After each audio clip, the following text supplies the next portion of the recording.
What's happening, everybody? It is Brendan here. I just finished my shipping from last evening and I've taken care of all of my administrative work. So the only thing that I have left to do is head up to the stores to try to continue to source and hit that 3,000 active listing goal.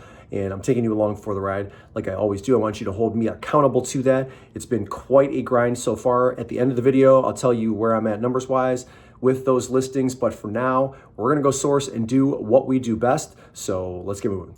Okay, first thing we want to showcase for you today is a hat from a brand called G4. This is a men's and women's golf apparel brand based out of Los Angeles. They have really interesting and cool golf cleat styles for both men and women. I've never sold one of their hats before, and I was looking for an exact comparable of one of their hats that said hack on the front. I couldn't find one, so I didn't really know where I wanted to list this at. I thought I would land on $30 because their hats retail anywhere from $45 to $55 MSRP on their website. So I thought 30 was fair, and somebody gave me an offer really quickly of $25 and I took it. So I was absolutely satisfied with that. I don't know that you can get the hack, the hat that says hack on their website anymore, but they do change up the terms on the front of them for the hats that they manufacture in that style. So golf, going to be really peaking here shortly. So if you've got some golf related apparel that's sitting there, start getting that stuff listed. That Bud Light hat that had a clover on the back, so I could have played into the St. Patrick's Day theme, which at the time this video was recorded was 10 days away, but that's one of those things that I think would turn up at the bins. I just didn't want to hold on to it, and I didn't want to just buy it and price it low in hopes that I could sell it really quickly. So I just kind of left it behind. I'm sure somebody else probably grabbed that. I just didn't want to hold it. Even though the hats I think are still around $3 in this store, not one that I'm really interested in. I've got a lot of the things that I'm picking up lately I'm finding are selling really quickly, and that is helping me because while I feel like I'm busier and I feel like I'm working more, it still isn't, the numbers aren't necessarily have translated yet, although my listing count is growing. So you guys know we're trying to get to 3,000, and I'm going to take you along for that ride. That's going to be that's a really tall task because as you list more, hopefully you are selling more, and that's the name of the game. I'm really sort of unsatisfied with where my sales are, so I think the 3,000 goal is something that is smart to work on. Whether I hit that or not, I am certainly going to try. But the listing count is growing. The sales haven't caught up quite yet. We're going to get there. What else do we have here? That was a cute watermelon. Was that like a watermelon wallet? I'm going to take the Nike hat too. I'm going to list this one for 25 as well. The style sells, but I couldn't find one in that exact color. So it's almost like a Gatorade orange, that Nike hat. So I'm going to take that, and we'll move over to a rack. I found a silk, not a 100% silk shirt, but John Varvatos, his silk shirts, they retail and they're pretty expensive. So this one is like a silk blend, very soft to the touch, very clean, just a simple black medium shirt. I have mine listed for $33. I couldn't find an exact style. Sometimes the brands give their lines a style name, and I couldn't find one for that one. So we're just John Varvatos, silk blend shirt. Hopefully somebody lands on it.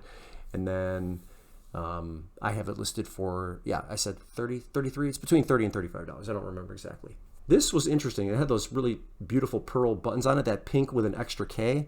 If you were watching that, couldn't find anything on it. Didn't see that it had any value, but I don't know. It was nice. It was kind of nice. So if I messed up and I left that behind and I shouldn't have, let me know, because it did look nice, and I was just like, well, that's so interesting that they would manufacture something that is, cheap, but those buttons were beautiful. Anyway, let's look at the rest of this rack. I feel like the day that I was doing the filming, a lot of this was either items that I had seen already, like maybe they were just re-racking things, or there was just nothing that I could really work with. I feel like I just saw a pair of jeans, but like the jeans are now almost $10. I almost feel like if you brought them back down to like 8 or even 7, which is probably way too low. I've never heard of a brand or a company reducing their prices back to a certain amount. Maybe some of the thrift stores have done that in your area in certain categories, but I think even at $8, like I would be a buyer for a few more of the brands that I think I could sell for around $25. But at $10, I'm passing up on most of them unless they're like, $40 or $50 bills. So let's go over to the carts here as another one where I think there were enough carts coming out, but not a ton to look for. This one, even though it's Christmas themed, Alvin and the Chipmunks, it's a holiday gift set.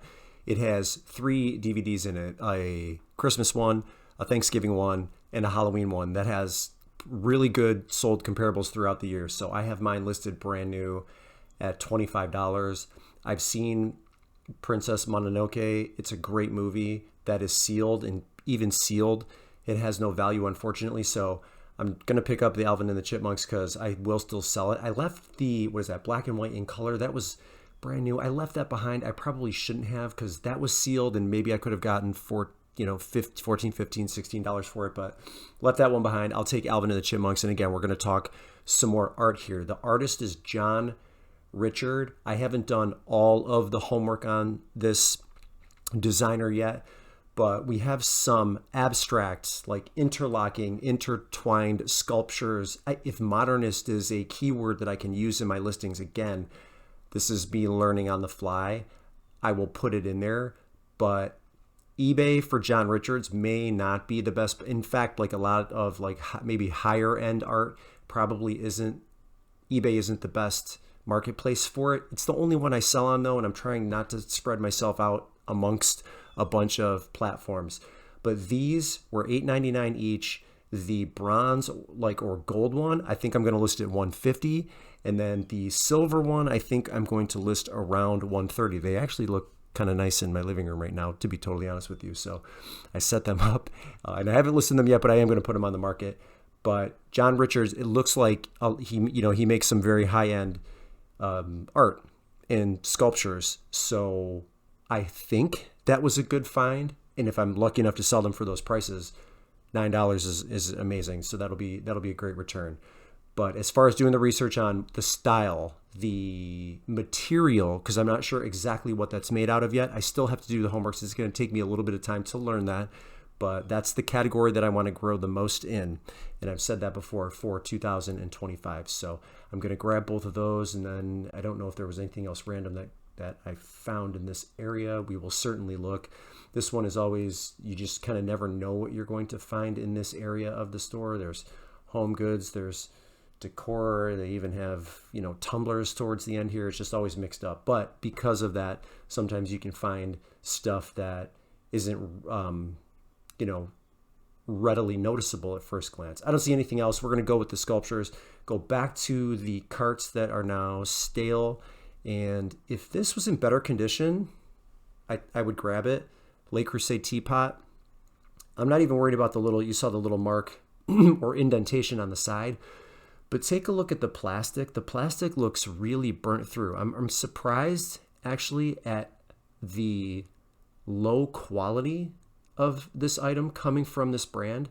Can you see how it's basically melted off the plastic on all those ends? I can't use that. So I'm going to leave it, and it would have only been maybe $25, but it's a good brand that sells well, but the condition for that one is just unacceptable for me. I can't list it. I wouldn't even want to use that at home, to be totally honest with you. So we're going to leave it there. It was only $5. See anything else here? That Denmark, I don't remember looking that up, and I probably should have. Food Network, I don't think there's anything worth looking at for that brand. If we're talking pots and pans, the Suave, no value there, unless you find a bunch of them and you can get them for a bulk deal, selling them in lots of maybe 2 or 4. But the Denmark thing, now I'm thinking maybe I should have looked that up because I didn't. There's potential there because I'm not familiar with that brand. Anything else? Not really much to work with and go on. So I'm having a lot of success with bags as my confidence grows. Purses, handbags, crossbodies, wallets, all of those things. My confidence is definitely growing. This brand is Longchamp. And if you look, even at, you see the inside where I believe that's sort of nylon, it's really clean. And then the outside is a nice orange pebbled leather. So I picked this up for regular price, $5.99, $6.99, I think is what purses are. And I have this listed for $80. It does already have some watchers. As for how fast or how slow it's going to sell, I don't know, because I've only sold maybe, if I remember correctly, one other purse from this brand. So it remains to be seen, but really nice condition. A little bit of wear right there, but I think people will still pay $80 for it. And it photographed really well in my living room. So I'm going to pick that up. I have it listed for $80. Hopefully it sells sooner than later, but you never really know. And I can't, with just one other sale to go on and not a ton of research after that, it's hard for me to say. What else do we have here? Like a basket weave bag. I went in to dig a little bit further and it looks like it was unbranded. And then there's a backpack there that I don't think I can use, but because that bag was hanging there, I feel like maybe somebody had a few of these and then they left them behind. Like there was a brand new tags bag right there. None of these had any value like the Longchamp one did. And I don't remember, I have probably already put the comparables on the screen for you. There may have been some sold comps in that exact style, but the brand, I think, the brand and the color is what's going to sell that. So nothing else hanging here. Let's swing around to the other end just to make sure. And this is, Jewel. I don't think that brand has any value.